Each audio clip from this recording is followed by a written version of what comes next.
Hello les amis, bienvenue à notre leçon de l'école du sabbat. La semaine 5 commence. Du 26 octobre au 1er novembre, nous serons ensemble pour étudier notamment le chapitre 4 de l'évangile de Jean. Cette histoire très connue, merveilleuse de la femme samaritaine au puits de Jacob. Il y a pas mal de choses à dire par rapport à cette rencontre, beaucoup d'enseignements, beaucoup d'inspiration. Et j'espère que tu seras enrichi comme moi en étudiant donc la leçon cette semaine. Je voudrais te rappeler que nous sommes très contents de votre fidélité. On est 4100 et quelques déjà abonnés à cette chaîne. On a déjà un public régulier. Nous sommes très contents, l'équipe et moi, parce que petit à petit, la chaîne grandit. Et je voudrais te dire que on est tout proche de la semaine de promotion que nous avons 2 fois par an ici à Safélis. On l'appelle Safélis Online. Donc, à partir du 11, je vais checker pour ne pas dire des bêtises, voilà, du 11 au 19 novembre, il y aura des prix vraiment au rabais sur les produits Safélis. Il y a un catalogue qui, dans le courant de la semaine, sera publié sur la communauté WhatsApp. Donc, si tu fais partie de la communauté WhatsApp, tu vas recevoir directement le catalogue et là, tu pourras voir les produits. Et à partir de 11, je crois qu'à partir de 11 à minuit, automatiquement, le site internet change les prix et ils deviennent 30, moins 40 parfois, % moins cher. À partir d'un certain montant, l'envoi est gratuit et puis voilà, il faut profiter, donc faire les achats pour Noël, pour faire des cadeaux. Nous travaillons pour avoir plus de nouveautés. Nous aurons, ce n'est pas encore disponible, nous aurons la méditation de Roberto Bandenas avec Jésus aujourd'hui, c'est le titre. Pour 2025, nous sommes en train de préparer le site web pour les abonnements, pour les méditations et d'autres livres de méditation pour enfants, pour les femmes.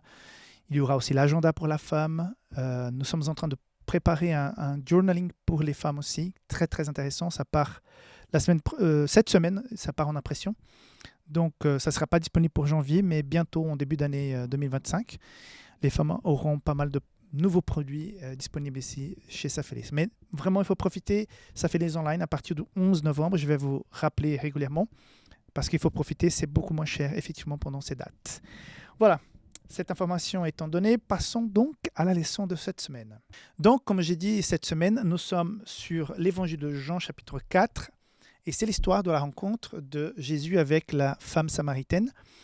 Pas seulement cette rencontre, mais tout ce qui va autour. Tout d'abord, en guise d'introduction pour ce sabbat, je voudrais expliquer un petit peu qui sont les Samaritains. Je pense que majoritairement on connaît l'histoire, mais peut-être certains sont novices encore dans la foi, c'est important d'en rappeler. À savoir que Israël comme tel a été planifié, prévu par Dieu, et cela s'est concrétisé avec les enfants de Jacob. Finalement, quand ils partent de l'Égypte avec Moïse, ils vont donc être pèlerins pendant 40 ans dans le désert. Et finalement, avec Josué, ils vont rentrer dans la terre promise. Ils vont petit à petit conquérir le royaume. Finalement, nous avons les 12 tribus d'Israël qui sont installées, implantées. Et Saoul va faire une espèce de réunification pendant son temps. David va consolider ça, Salomon aussi. Mais si vous vous rappelez, après la mort de Salomon, il y a Roboam, son fils, qui vient sur le trône. Il y a cet épisode où il va demander du conseil aux anciens parce que les gens du nord d'Israël étaient mécontents avec tous les impôts, la charge de l'État d'Israël sur eux. Et voilà, comme Salomon avait beaucoup bâti, donc Salomon a dû vraiment mettre beaucoup d'impôts sur le dos des gens pour pouvoir capter de l'argent pour faire toutes les bâtisses qu'il a prévues et qu'il a d'ailleurs construit. Donc après le départ de Salomon, à chaque fois qu'il y a un roi qui part et l'autre qui arrive, il y a toujours cette envie de savoir comment les choses vont se passer. Et ils sont venus avec l'attente, une demande, pour que les impôts baissent. Et quand Roboam va demander aux anciens, aux conseillers, ils ont dit écoutez, la main de Salomon était vraiment lourde sur les gens, il faut vraiment alléger un petit peu, il faut baisser les impôts pour que les gens puissent avoir un peu plus pour eux, parce que c'est vraiment très, très dur. Et Robin va demander aussi conseil à ses amis, à ses copains d'enfance, qui étaient beaucoup plus jeunes, qui vont dire non, il ne faut pas te montrer faible, ça c'est un signe de faiblesse. Il faut dire que tu vas être encore plus dur parce qu'il faut montrer que tu es le roi, il faut montrer que tu as l'autorité. Et quand les gens sont en manque de confiance, normalement, ils veulent montrer un peu plus d'agressivité pour, à quelque part, montrer qu'ils sont les boss, quoi, les chefs. Mais ça finit toujours par tourner mal. C'est ça qu'il va faire, il va écouter ses amis et il va dire non, non, je serai encore plus dur. Si Salomon a été très dur avec vous, je serai 2 fois plus dur. Et finalement, avec cette réponse, les 10 royaumes du Nord annoncent à Robon, écoutez, si c'est comme ça, on s'en va, on casse notre relation avec Juda et Manassé qui sont au sud. Et c'est comme ça que les 10 tribus du Nord sont parties en sécession.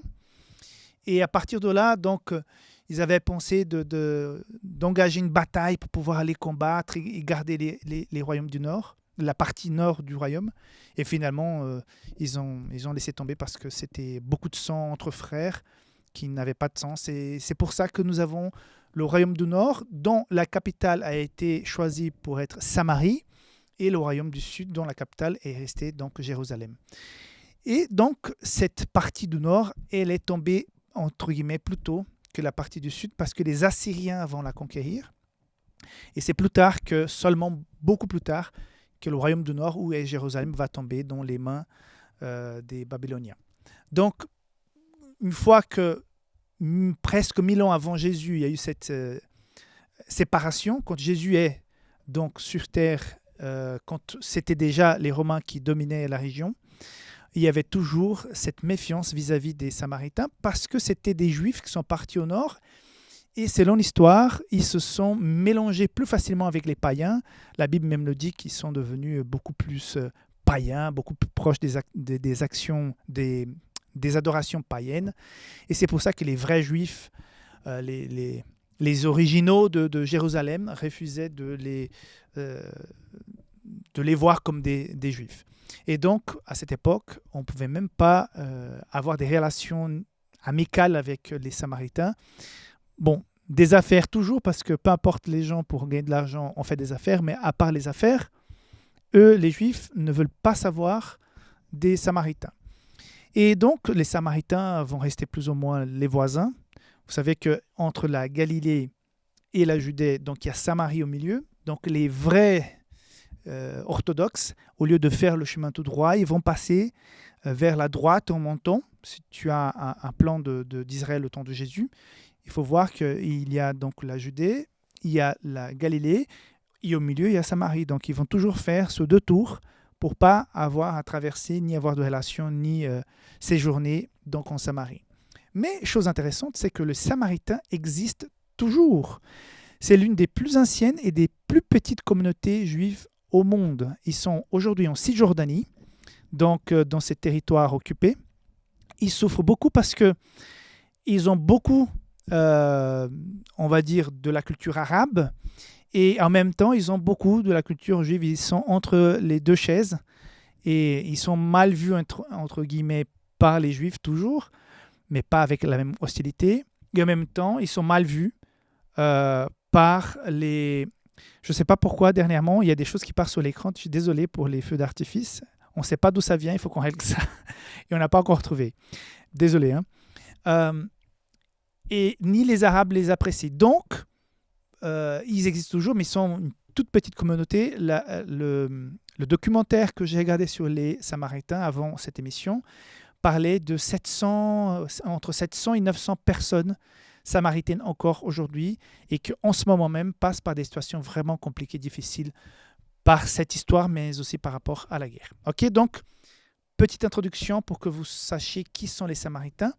Et tout d'abord, je pense que c'est l'enseignement principal de cette introduction de sabbat, c'est que Jésus va à la rencontre des Samaritains, peu importe leur histoire, leur origine, s'ils ont été plus ou moins fidèles par rapport à leur passé, leur ancêtre.